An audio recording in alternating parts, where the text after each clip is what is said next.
Buenas, soy el doctor Ábalos Miana, profesor de anatomía de la Facultad de Ciencias Médicas de la UNCE. En este caso vamos a hablar del esqueleto óseo de la columna vertebral y el tórax. Y vamos a comenzar diciendo que la columna vertebral está constituida por piezas óseas superpuestas, que son las vértebras, que van de 33 a 34. La columna comprende 4 porciones, que es la porción cervical, la porción torácica, la porción o zona lumbar, la sacra y la coxigia o sacrocoxigia. A su vez, estas porciones tienen 7 vértebras cervicales, 12 vértebras dorsales, 5 vértebras lumbares, tenemos 5 vértebras sacras y 4 coxigias. Bien. Bueno, cuando nosotros hablamos, vamos a describir los huesos de la columna vertebral, hablamos de las vértebras en sí, y en las mismas nosotros vamos a tener caracteres generales comunes a todas las vértebras y características particulares propias de cada región y características individuales de cada vértebra. Bien, todas las vértebras tienen un cuerpo, eso es lo común entre ellas, 2 procesos transversos, un proceso espinoso y un foramen vertebral, ¿sí? Adicionalmente, cada vértebra tiene facetas articulares superiores, facetas articulares inferiores y tienen también procesos costales superiores e inferiores dependiendo, si es una vértebra costal o no, ¿sí? Por otro lado, tenemos que tener en cuenta que las vértebras tienen características comunes, como decíamos recién. Estas características comunes están formadas por la apófisis espinosa, la apófisis transversa y el agujero vertebral y el cuerpo, ¿sí? El cuerpo rodeado por compacto y en el medio hueso esponjoso.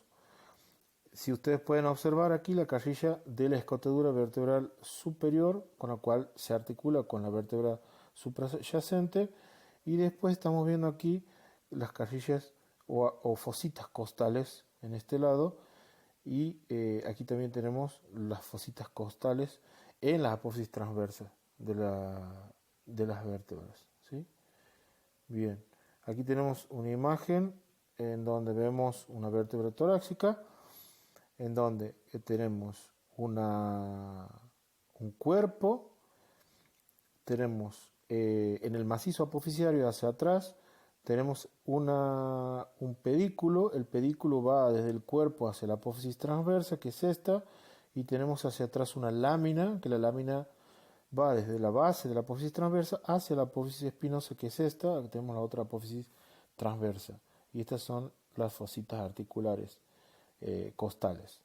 En una imagen de perfil también vemos el cuerpo de la vértebra, las fositas costal inferior, la costal superior, la apófisis articular superior, que es más bien está vertical y mirando hacia atrás. Tenemos la apófisis transversa con la fosita costal y la apófisis espinosa. Bien, vamos a seguir. Aquí tenemos otra imagen. Esta es de una vértebra cervical, específicamente C4, vista de la parte superior, donde observamos varias características. Entre estas características tenemos un agujero vertebral más grande que las otras, un cuerpo vertebral más pequeño, y hacia los laterales del cuerpo tenemos los procesos transversos, donde tenemos un orificio que es el orificio para la arteria vertebral.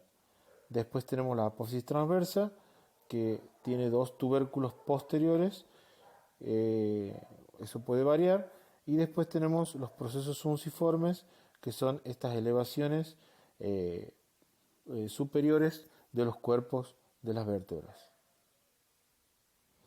Bien. En este caso tenemos una vértebra torácica tipo, y ustedes ven aquí las características distintivas de la misma en colores, en donde tenemos el cuerpo vertebral. Aquí tenemos la fosita costal inferior, esa es la fosita costal superior, la fosita costal de la apófisis transversa. Después tenemos en el medio el agujero transverso, o foramen vertebral, perdón, foramen vertebral. En este color violeta tenemos el pedículo de la vértebra y hacia atrás tenemos esta zona que es la lámina de la vértebra, la apófisis transversa, propiamente dicho, y después tenemos la apófisis espinosa, ¿sí? Bien, entonces estamos viendo una imagen 3D de la misma. Ven que el cuerpo vertebral es cóncavo arriba, cóncavo abajo y ligeramente cóncavo también en su parte anterior, ¿sí? Si ven la parte anterior, ligeramente cóncava. Bien, ¿sí? Y estos procesos son los procesos unciformes que son marcados en las vértebras cervicales. Y vamos a seguir con la parte cervical, donde observamos la primera vértebra cervical o atlas, el axis. También vemos, ese es el atlas, el axis, primera y segunda, tercera, cuarta, quinta, sexta y séptima vértebra cervical, en donde nosotros vemos la apófisis transversa característica, termina en dos tubérculos, y la primera vértebra cervical tiene su característica típica, al igual que el atlas y la séptima vértebra cervical. Bien, vamos a hablar del atlas. Aquí en el atlas tenemos un arco anterior, un arco posterior. La parte más corta del arco va hacia adelante. Ahí nos ubicamos que es anterior porque la parte corta está hacia adelante, la parte más larga del arco está hacia atrás. Tienen un tubérculo anterior y un tubérculo posterior, y los procesos transversos a donde se encuentra el agujero de la arteria vertebral que pasa por ahí, agujero del proceso transverso. Y después tenemos en las masas laterales del atlas estas imágenes que son las carrillas articulares superiores para la articulación atlantoaxoidea en forma de suela de zapato, como se describe. Después tenemos el surco de la arteria vertebral en el momento en que hace una S e ingresa después para formar el tronco basilar. Bien, esta vértebra se articula hacia abajo con la segunda, que es el axis, que es esta que estamos viendo, que para ubicarla tenemos que poner la apófisis odontoides hacia adelante y hacia arriba, y el cuerpo voluminoso, como lo estamos viendo, hacia adelante. Entonces tenemos una apófisis odontoides que presenta una carrilla articular posterior, esta es la vista posterior. En las masas laterales tenemos las apófisis transversas, los procesos transversos con el agujero vertebral, la apófisis articular inferior, y tenemos las características apófisis espinosa, en este caso es corta y termina en dos ramas. Tenemos la lámina y el pedículo, en este caso un pedículo corto. Bien, bueno, aquí tenemos otra diapositiva donde vemos el atlas, también en este caso, el atlas, tenemos el axis, ya vista desde el axis, lo estamos viendo desde una vista anterior, esa es la porción más gruesa y más maciza que se articula con el arco anterior del atlas, y después tenemos en esta imagen la articulación de las mismas, ¿sí? Entonces, donde se observa el canal vertebral y las apófisis espinosas. Bien, esta es una vértebra lumbar. La vértebra lumbar, a medida que se va hacia abajo, el esqueleto vertebral se va engrosando, se va haciendo más robusta, los pedículos, las láminas, las apófisis transversas, y esta es la característica de una vértebra lumbar, ¿sí? Vista desde arriba y vista desde el costado, en donde nosotros podemos observar aquí, donde podemos observar la apófisis espinosa en forma de lámina cuadrilátera, ya no es tan aguda. Tenemos el cuerpo vertebral, vemos la concavidad superior, tenemos aquí la apófisis articular superior, estas son las apófisis transversas, y después tenemos este agujero que es la escotadura vertebral que forma con la vértebra subyacente el agujero de conjunción por donde salen los nervios espinales. Bien, vamos a seguir. seguimos viendo las vértebras lumbares, en donde llegamos a una parte donde estas vértebras tienen mayor diámetro transverso. Aquí tenemos la apófisis transversa, la apófisis articular, la apófisis espinosa, y en esta imagen estamos viendo el disco intervertebral, ¿sí? Entonces, si nosotros agrandamos la imagen, vemos la, la columna vertebral lumbar en su posición, en donde observamos, esto es muy importante, contar las vértebras, donde tenemos la primera vértebra lumbar, la segunda, la tercera, la cuarta y la quinta, en donde ya describe un ángulo con respecto del sacro, ¿sí?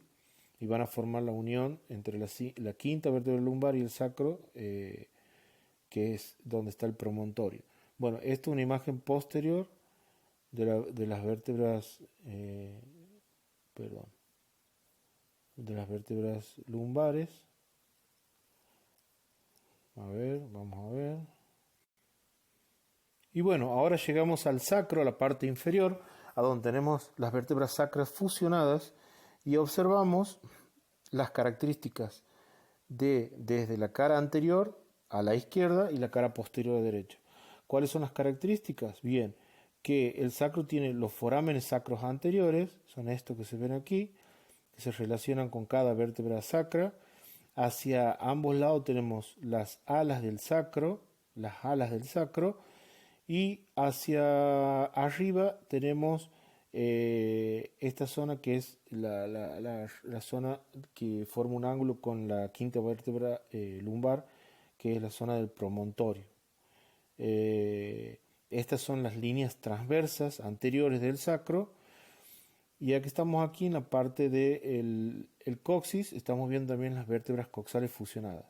En la cara posterior vemos los forámenes sacros posteriores, la cresta sacra media, después tenemos el hiato sacro, y hacia ambos lados tenemos las crestas sacras laterales, ¿sí? Y las alas del sacro.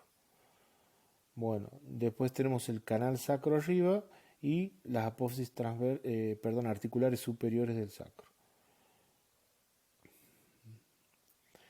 Bueno, aquí lo vemos al sacro en su posición, donde vemos ya las alas del sacro se articulan con el hueso coxal, con el ilion, formando la articulación sacroilíaca, ¿sí? Y forma parte de la pared posterior de la pelvis. Eso para que vean la ubicación del sacro. Estamos viendo el promontorio y los agujeros sacros anteriores.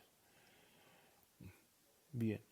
Bueno, ahora vamos a pasar a hablar de tórax, que es un conjunto osteocartilaginoso que está destinado a cubrir los órganos más importantes que tenemos en esa zona, el aparato cardiovascular y el pulmón.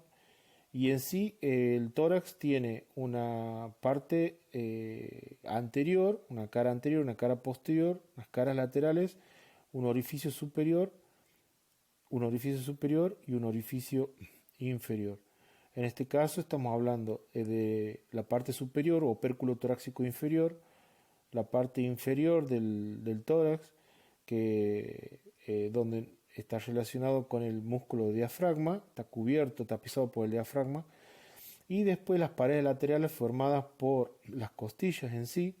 En la parte anterior tenemos el proceso esternocondral, formado por el esternón y por los cartílagos costales que se articulan con el esternón. Y hacia atrás, en la parte posterior, tenemos la columna vertebral y tenemos las escápulas u omóplatas. Bien, en esta imagen estamos viendo el vértice de la caja torácica, opérculo torácico superior, donde vemos el manubrio external, con la escotadura superior, yugular, y tenemos la articulación con el cartílago condrocostal de la primera costilla y de la segunda costilla, muy importante porque a ese nivel tenemos el ángulo llamado ángulo de Luis, que es el ángulo que se forma entre el cuerpo del esternón y la cabeza del esternón. Bien, también tenemos que estudiar anatomía radiológica, en la caja torácica, donde es muy importante determinar la posición de las costillas, los arcos costales posteriores y los arcos costales anteriores. Ahí tenemos los arcos costales que están bien definidos, ¿sí? Y que sepan que en esta zona se encuentra la columna vertebral, esta es la silueta cardíaca y lo que vemos ahí, aquí es clavícula y bueno, estamos viendo aquí la parte del miembro superior. El tema es que ustedes reconozcan en una radiografía de tórax de frente los procesos costales, se ven los arcos costales posteriores, los anteriores no se ven tanto. ¿Por qué? Porque está reemplazado por cartílago y bueno, la silueta cardíaca tan característica de una radiografía de tórax de frente. Bueno, esta es la imagen en donde en la pared anterior del tórax nosotros vamos a tener este elemento que es el esternón. El esternón tiene una cabeza, un cuerpo, y un apéndice sifoides. Y a los costados se articula con arriba, superior, tenemos el proceso articular con la clavícula formando la articulación esternoclavicular, después la articulación con la primera costilla, con la segunda costilla, la tercera, la cuarta, la quinta, la sexta y la séptima costilla. Hasta la séptima costilla se articula. Luego la octava, la novena y décima se juntan por un cartílago común con la séptima, con el séptimo cartílago costal. Bueno, otra imagen del esternón, donde estamos viendo el manubrio esternal, vemos el cuerpo del esternón, apéndice sifoides. ¿Sí?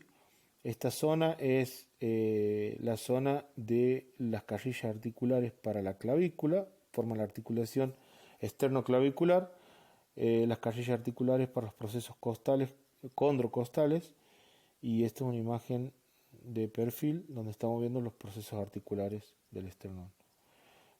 Bueno, finalmente llegamos a las costillas, a donde también en número de par de 12 tenemos las costillas que tienen características distintivas, como la primera costilla que está aquí.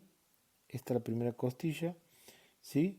Después tenemos la segunda costilla y después tenemos la octava costilla, que es la costilla más larga, y la onceava y la doceava costilla, que son las costillas flotantes. Bien, vamos a ver. Bien, siguiendo con las mismas, podemos hablar de las características típicas de la costilla, a donde claramente podemos señalar varios elementos. Entre esos tenemos la cabeza de la costilla, el cuello de la costilla, el tubérculo, el cual tiene la carrilla articular para las apófisis transversas de las vértebras, y estas carrillas articulares son las carrillas articulares tanto esta como esta para las vértebras propias.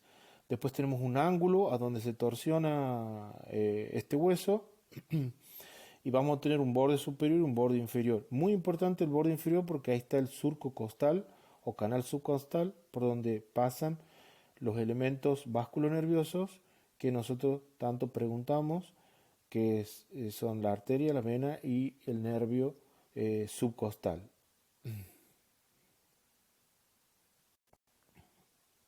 Bueno, ya para ir terminando, esta es una imagen 3D de la caja torácica donde observamos la disposición de las costillas cuando salen de su articulación con las vértebras.